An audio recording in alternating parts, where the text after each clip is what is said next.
मौला बख्श चांडियो साहब peoples party के अहम रहनुमा हमें ज्वाइन कर चुके हैं। सर शुक्रिया ट्रांसमिशन में वक्त देने के लिए। एक तो पाकिस्तान पीपल्स पार्टी जिस तरह से हम देख रहे हैं कि सिंधमिन की पोजीशन जो चल रही है वो सबके सामने है। आपके पास अभी तक जो नताइज पहुंच रहे हैं सर वो एक तो उस के हवाले से बताइएगा कि कितनी सीट्स हैं, और लगारी साहब भी हमारे साथ मौजूद है, वो भी बेहतर तरीके से ज़रा पीपल्स पार्टी के साथ ज़रा उनके क्वेश्चन कर सकते हैं। जी लगारी साहब। जी मैं तो मौला बख्श चांडियो साहब से वैसे हाल हवाल कर लेते हैं, और आप लोग सब बैठे हैं, पैनल बैठा है, हम सब बात कर सकते हैं। आप पास अब तक मौला बख्श चांडियो साहब क्या नताइज की तफसीलात आपके पास क्या हैं और सूरत क्या बन रही है? आपकी हिमायत याफ्ता कोई आज़ाद भी कामयाब हुए हैं और ओवरऑल सूरत क्या बन रही है? हुकूमत साजी के ज़िम्न में क्या अपोजिशन में बैठने की तैयारियां हैं या हुकूमत बनाने के लिए जा रहे हैं? हम हर सूरत के लिए तैयार हैं। आप हमें वक्त हालात है तो हम वहाँ भी बैठेंगे, लेकिन हालात बता रहे हैं कि पीपल्स पार्टी को किरदार अदा करना पड़ेगा, वरना कोई सूरत हाल नहीं है कि हम बिल्कुल लाताल्लुक बन के बैठेंगे। तो अकेले तौर पर नून लीग या कोई और जमायत कोई इतनी अक्सर लेकर आएगी कि वो अकेले तौर पर बनाए। लामहला में हालात देखे थे बड़े अरसे से, दरबारी साहब और जो साहिबान इल्म है वो सब कह रहे थे कि सूरत हाल ऐसी बनेगी कि सब बहुत सारे लोगों को मिलकर मुस्तकिल हुकूमत बनानी होगी। मेरे ख्याल में हमदर्दी का काम नहीं है, पाकिस्तान को बहरान से निकालना है तो तमाम जमात को मिलकर बैठना पड़ेगा। एहतशाम बोल रहा हूँ मैं, ये तो लग रहा है कि मरकज में जो पार्टी अपना जाएगी हुकूमत, तो उसमें पीपल्स पार्टी भी होगी, भले इस वक्त सियासी तौर पर सारे बयान करते रहते हैं। मुझे बताइएगा कि ये जो आपके सिंध के सूरत हाल होगी, क्या इसमें आप MQM के साथ मिल के हुकूमत बनाएंगे या क्या सूरत हाल होगी वहाँ पे? हमने कभी भी MQM के लिए सख्त मौक़िफ़ अख्तियार नहीं किया है। मासवाए मखसूस हालात के, जब सिंध के हालात खराब थे तो हमने बातचीत की है, लेकिन मैं अपने तौर पर कह रहा हूँ कि ज़ाती तौर पर MQM को सिंध की जमायत समझता हूँ, वो पाकिस्तान की कोई नुमाइंदा जमायत नहीं है। अब भले खुद को महाजिर कहें, लेकिन हम उसको महाजिर समझते ही नहीं है। हम समझते हैं वो उर्दू बोलने वाले सिंधी हैं, उनका जीना मरना सिंध में है। अब जो भी हिकमत अमली चाहे वो अपने मफादाती खातिर करते रहते हैं। ऐसी कौन सी हुकूमत है जिसके साथ ये नहीं मिले, और ऐसी कौन सी हुकूमत है कि थोड़े अरसे में उन्होंने शिकायत नहीं की कि हमारे वादे पूरे नहीं हो रहे, और ऐसी कौन सी हुकूमत है जिनके साथ उन्होंने मुआहदा करके इंतहा तक चलने हो।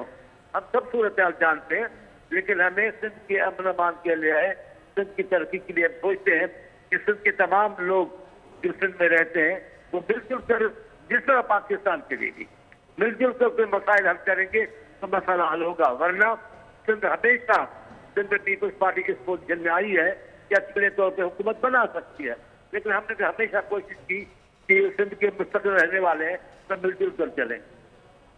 तो ये मरकज में फिर आप बिलावल भुट्टो जरदारी साहब को लीडर ऑफ दी ओपोजिशन के तौर पे देख रहे हैं? हालात बताने क्या सूरत हाल देखेंगे, लेकिन हालात तो इस किस्म के क्या है कि इस वक्त कोई जमात खुद को वज़ीर-ए-आज़म भी नहीं कह सकती। कौन सी जमात खुद को कह सकती कि मैं वज़ीर-ए-आज़म बनूंगा? सर डार साहब से अभी बात हो रही थी, वो तो क्लेम कर रहे हैं कि वो इंडिपेंडेंट के साथ भी राब्ते में है, 72 घंटे में वो भी ऐलान हो जाएगा। और वो तो अभी ये खबरें भी इतलात भी आ रही है कि वो न्यूज़ कॉन्फ्रेंस करने वाले हैं विक्ट्री क्लेम करके और हुकूमत साजी के लिए। मैं बताऊं, हमें नून लीग से कोई मसला नहीं है, हम नून लीग के साथ से परेशान नहीं है, लेकिन हम तो कह रहे हैं, डार साहब ठीक कह रहे हैं, डार साहब आए हुकूमत करने के लिए, गए थे कैदी बनकर आए हुक्मरान बनकर, लेकिन वो ऐसा ही कहेंगे, लेकिन हम ऐसा नहीं कहते। हम कहते हैं हालात इस किस्म के हैं, अब तभी कोई भी इस पोजिशन में नहीं अकेले तो चांडियो साहब, बड़ा सियासी तजर्बा आपका, आप क्या समझते हैं कि PDM 2 अब बनेगी? PDM 2+ की बात हो रही है, आपको नजर आ रहा है कि वही सिनेरियो बन रहा है? नहीं, ऐसा नहीं होगा। नहीं, PDM का तजर्बा और किस्म का था, और वो किसी खास मुआहदे नहीं थे, वो एक हालात थे जिनके मुताबिक जमायत को कुछ किरदार अदा करना पड़ा। लेकिन अभी कोई मामला बनेगा तो इत्तेहाद की सूरत में, बातचीत की सूरत में बनेगा, तभी कोई मामला हल होगा। बाकी जल्दबाजी में अगर हुकूमत लेनी होगी किसान को फिर उन्हीं मसाइल में घेर रहने के लिए छोड़ देना होगा तो फिर कुछ भी हो सकता है। और सदर के तौर पे जरदारी साहब को दोबारा ऐवान सदर में देख रहे हैं आप? मैं समझता हूँ, मेरी आंखें तो यही चाहेंगी कि उनको देखूं। उसकी वजह ये नहीं कि वो मेरे लीडर हैं, उसकी वजह ये है कि उनकी सदारत में जिस किस्म से हालात चले, आपने देखा वजीर नवाज शरीफ मुंतखब हो गए तो उन्हें कुछ तरह की बात नहीं थी। ये अहमद चुनाई साहब के साथ अहमद चुनाई साहब आपसे सवाल करना चाह रहे हैं। इस्तकबाल किया और उनको हमारे सदर में वेलकम किया। हम अब भी ऐसा करते हैं। अगर सदर साहब बने जो रवायतें हैं मुकम्मल बहाल करने की जिम्मे जो कारनामा आसिफ साहब का है, वो अपने अख्तियारात छोड़ता है। जो तरमीम के जरिए उन्होंने मामला तय किया और ज़ियाउल हक के दो अख्तियारात वापस पार्लियामेंट को किए, ऐसा दूसरा कौन कर सकता है? ये तो आसिफ साहब ही कर सकते थे। चांडिया साहब अहमद चिनॉय आपसे मुखातिब और उनका वसी तजुर्बा जो है वो पाकिस्तान का मानना चाहिए। चलें, चांडिया साहब अहमद चिनॉय आपसे मुखातिब हूँ। पहले तो सिंध असेंबली में और कौमी असेंबली में आपने लातादाद सीटें हासिल की, आपको बहुत बहुत मुबारक हो। मेरा सवाल आपसे सिंध असेंबली के हवाले से है कि सिंध असेंबली में आपकी एक वाज़ेह अक्सरियत सामने नज़र आ रही है, आप अकेले भी हुकूमत बना सकते हैं। क्या वहाँ मुमकिन है कि आप PTI या MQM को जो है वो साथ मिलाकर एक ब्रॉडर बेस कंसेंसस गवर्नमेंट बनाएं? ये हम हमेशा तैयार रहे। बिलावल साहब ने और आसिफ साहब ने हमेशा ये मौका अख्तियार किया है कि पाकिस्तान को बहरानों से निकालने के लिए हम हर हालत में भी मुफाहमत कर सकते हैं। लेकिन अब ये रवैया PTI की क़यादत के रवैये पर मुनहसर है, MQM की जमायत के रवैये पर मुनहसर है कि वो ऐसी बात करें, ऐसा माहौल बनाए कि पीपल्स पार्टी इतनी वाज़ेह अक्सर के बावजूद भी उसके बातचीत करें, उनको साथ ले चले। लेकिन मैं आपको बता देता हूँ, पाकिस्तान की तरह सिंध का भी मसला ऐसी में है। अकेली पार्टी की हुक्मरानी की बात नहीं है। सिंध को बहरानों से निकालना है तो हम सबको मिलकर चलना होगा। एक चीज़ चांडिया साहब बताइए कि 3-3.5 सालों में पाकिस्तान में जमहूरी अमल को बहुत नुकसान हुआ, जिसके नतीजे में हमारी इकॉनमी भी बैठी, हमारी गैर यकीनी की सूरत हाल भी बड़ी, सियासी तौर पर बड़ी अबतरी फैली। आपको क्या लगता है कि ये इलेक्शन होने के बाद लोगों की तवक्कुआत हैं कि इस मुल्क दोबारा किसी डगर पे चले और हम भी कौमों की जो है अपना सफ में कहीं अच्छी जगह पे खड़े हों? आपको उसके निशान को नज़र आ रहे हैं? देखिए, मैं बताऊं, अगर हम अल्लाह बनाएंगे फिर उसी तकब्बुर में मरे रहे फंसे रहे तो हम मसाइल को नहीं हल कर सकेंगे। लेकिन अगर वसील कल्बी करें और बड़ी नजर करें और हम पाकिस्तान के मसाइल को अहमियत दें, क्यों नहीं हो सकता है? सारी दुनिया में कौमों ने अपनी मुसलसल पॉलिसी पे तसलसल और वसील कल्बी के साथ अपने अपने मुल्क में मसाइल हल किए जमहूरियत के जरिए। जमहूरियत के इस्तेहकाम और पॉलिसी में तसलसल से काम लेकर हम क्यों नहीं कर सकते पाकिस्तान के मसाइल हल? लेकिन शर्त यह है कि पाकिस्तान में तमाम लोग इससे काम ले। एक चीज़ आखिरी तौर पे बता दें, बिलावल भुट्टो साहब ने अपनी कैंपेन में बहुत बात की थी कि पाकिस्तान में नफरत और तकसीम की सियासत बहुत हो चुकी है, इसको रोकना चाहिए। ये वाक़तन चांडिया साहब इतनी ज़्यादा हो गई है कि घर घर में ये लड़ाई है, दोस्त रिश्तेदार अजीज़ एक दूसरे से बात करने के लिए तैयार नहीं है, वो जिसको कहना चाहिए इस हद तक इख्तलाफ पैदा हो गया है। आपको क्या लगता है कि हमारी सियासी लीडरशिप को क्या करने की ज़रूरत है कि ये नफरतें और तकसीमें ख़त्म हो? मैं आपको बताऊँ, मैं पाकिस्तान पीपल्स पार्टी का कारकुन हूँ। पीपल्स पार्टी की क़यादत को उन्होंने फांसी चढ़ा दिया। कुल हालात में भी पीपल्स पार्टी ने वो रास्ता अख्तियार नहीं किया जो इंतकामी तौर पर कोई पार्टी कर सकती थी अपनी क़यादत के कत्ल पर। ऐसा कभी नहीं हुआ। भुट्टो साहब के खिलाफ चली, भुट्टो साहब ने ये कभी नहीं कहा कि उठो निकलो, ये मुझे कुछ करे तो आप आग लगा देना मुल्क में। ये लबो लहजा पीपल्स पार्टी कभी नहीं रहा। बिलावल भुट्टो साहब की वालिदा को कत्ल किया गया। बिलावल साहब ने नहीं कहा कि अब हम फलां को कत्ल करेंगे और फलां को करेंगे और हम बातचीत तरीके, उन्होंने कहा नहीं, जमहूरियत के जरिए इंतजाम लेंगे। ये नुक्ते निगाह होता है। खान साहब बदकिस्मती से वजीर आज़म बनकर आए, आप बिलावल साहब की पहली तकरीर देख लो। सारी दुनिया ने कहा कि मुद्दबिर सियासतदान तकरीर कर रहे हैं। अभी भी हम ये कहते हैं, अक़वाम मुत्तहिदा में कहे इमरान खान भी अक़वाम मुत्तहिदा अमेरिका गए तो क्या कहा, जाऊंगा नवाज शरीफ केस की उतारूंगा, आसिम साहब का जेल में खाना बंद करूंगा, ये करूंगा वो करूंगा। ये एक मुद्दबिर लीडर की तकरीर नहीं होती। बिलावल साहब गए, आप देखो। अच्छा सर, पहले मैं आपको चूंकि चांडिया साहब एक सवाल आपसे ये है चांडिया साहब, एक सवाल आपसे ये है कि क्या इलेक्शन के नताइज से आप मुतमईन हैं कि ये इलेक्शन फ्री एंड फेयर हुए और आपको इसमें इत्मीनान मिला है? आज अच्छे रहे हैं, लेकिन शिकायतें तो हमें भी हैं। बाद हल्कों में अपने तरफ की शिकायत दर्ज करवाई है, हमने एहतजाज भी किया है, लेकिन हम ऐसी सूरत पैदा नहीं कर सकते जिसमें फिर जमहूरियत को नुकसान हो। एक बड़ी मुसीबतों के बाद, बड़े इम्तिहान के बाद पाकिस्तान जमहूरियत के रास्ते पे चल रहा है, तो जहाँ जहाँ गलती है वह तलाफी मुमकिन है। हर गलती के तलाफी के लिए रास्ता मुमकिन है।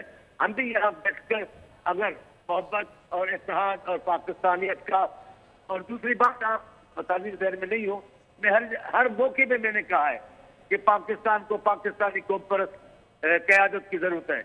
अगर हम उस जज्बे से काम लें तो अब भी अगर कोई मसाइल है, सब कुछ बात है, तो उनको हम दूर करें। चले शाह साहब, आपको क्लिक पूछ रहे हैं। सवाल मेरा है, जायद शहनाजी बात कर रहा हूँ। आपके चेयरमैन बिलावल भुट्टो साहब ने पीपल्स पार्टी के अंदर एक नई रूह पोंकने की कोशिश की और सिंध से लेके वो चले, खैबर पख्तूनख्वा भी आए, पंजाब भी आए, बलूचिस्तान भी आए। मुझे समझ नहीं पड़ रही कि जो भुट्टो की पार्टी थी वो एक पाकिस्तान की पार्टी थी और आहिस्ता आहिस्ता वो श्रिंक होती जा रही है सिंध तक। बेशक सिंध में आपने बड़ी कामयाबी हासिल की, लेकिन खैबर पख्तूनख्वा, पंजाब या बलूचिस्तान के अंदर पार्टी के जो अंदरूनी इख्तलाफात हैं उन्होंने बड़ा नुकसान पहुंचाया और हमने देखा कि पीपल्स पार्टी के पास कैंडिडेट भी नज़र नहीं आए कि वो खैबर पख्तूनख्वा में खड़े कर सकें। तो आप ये नहीं समझते? जी जी चाणिया बिखर गए होते, रगों में खून जो होता तो कब के मर गए होते। जियाउल ने जो हालात पीपल्स पार्टी के लिए पैदा किए पंजाब में, 15 साल 10 साल 11 साल बैठकर उनकी छतरी के नीचे एक हुकूमत को पाला, एक पार्टी को पालकर जवान करके बाख्तियार किया, सारे अख्तियारात का मालिक बनाया, तो उनके तमाम मुखालफिन को घर पे घर भेज दिया। ये तो पीपल्स पार्टी है जो जिंदा भी रही, सरगर्म भी है और आज उसको मनवा भी रही है। तो बात सूरत ये है, हम तो हैं, लेकिन वो उनकी नीयत क्या है? हमारे बिखरने की बात नहीं है, हम तो बिखर बिखर कर फिर जुड़ रहे हैं। हम तो सुने अभी गुज़िश्ता इंतखाब में 1 नंबर पंजाब असेंबली में, आज देखिए क्या तब्दीली है। तो हम तो पुरुमीद है, हम मायूस नहीं है और अल्लाह के फजलो करम से अभी हमारी क़यादत नौजवान क़यादत है, बाशऊर क़यादत है, कौम परस्त पाकिस्तानी क़यादत है। हम समझते हैं हालात ठीक होंगे। चलिए, ये आपका सवाल आ गया, पहले मैं एक सवाल कर लूँ, काफ़ी देर से मेरा सवाल पेंडिंग था। अच्छा चांडिया साहब, ये चूँकि पहले कुछ सिग्नल्स का भी प्रॉब्लम था, आपको ठीक तरह से करेक्टली मैं सुन नहीं पाई, क्योंकि अभी जो सिचुएशन बन रही है, प्री इलेक्शन बातें कुछ होती हैं, पोस्ट इलेक्शन ज़ाहिर ख्यालात भी बदलते हैं, आपकी राय भी बदल सकती है। मैं यही क्लैरिटी लेना चाह रही हूँ कि सर अभी क्या मुस्लिम लीग नून के साथ, जैसे बड़ा क्लियरली बोला था बिलावल साहब ने कि इनके साथ तो इत्तेहाद मुमकिन नहीं है, तो अब क्या कुछ ऐसा? मैं आपकी राय पर कोई तबसरा नहीं कर सकता, लेकिन एक बात आपको कहना चाहता हूँ, पीपल्स पार्टी ने इख्तिलाफ को कभी दुश्मनी का रंग नहीं दिया। अगर वो 2 कदम बढ़कर आएंगे और जमहूरियत के लिए बढ़कर कोई गले लगाएंगे, आप देखें ना, आसिफ साहब को उन्होंने घर बुलाकर वो दावत कैंसिल कर दी, इन्होंने बातचीत करके फिर रास्ते बंद कर दिए। उनके रवैया तो देखो, तकब्बुर से भरे रवैये थे, उन्होंने दुनिया पैदा की है, लेकिन 2 कदम भी आगे बढ़कर जमहूरियत की मफाद की खातिर साहब को कायल किया और आसिफ साहब को। तो हमें जमहूरियत चाहिए, हमें फ्लेक्सिबिलिटी है पाकिस्तान पीपल्स पार्टी से निजात चाहिए, वो जिस तरीके से भी हासिल होगी मिलेंगे। अच्छा चांडिया साहब, एक चीज़ बताएं कि अब अल्लाह करे कि इलेक्शन के बाद जिस तरीके से बड़ा पुरअमन इलेक्शन उस लिहाज से हो गया, जितना डर खतरा था अल्लाह ने बचाया। अब भी आपको क्या लगता है कि किसी की भी हुकूमत बन जाए, उसके बाद ये जो हमारे मुल्क में ये नासूर है एहतजाजी सियासत का, जिसकी वजह से हमारे अदारे तबाह, हमारी इकॉनमी तबाह, हमारे शहर के शहर बंद होते गए, आपको क्या लगता है कि इस पर अब था ब्रेक लगेगी, लोग आएंगे कि अब चले, अब बहुत कुछ हो गया, मुल्क को दोबारा संभालने के लिए खड़े हो जाएं? आप दुरुस्त करते हैं, कह रहे हैं, और मेरी राय आपके साथ है, मेरी दुआएं भी आपके साथ है, लेकिन एक बात हम नहीं भूलते कि यहाँ रात को क्या शब मारने वालों की भी कमी नहीं है, अपनी अना की खातिर मुल्क को नुकसान पहुंचाने वालों की कमी नहीं है।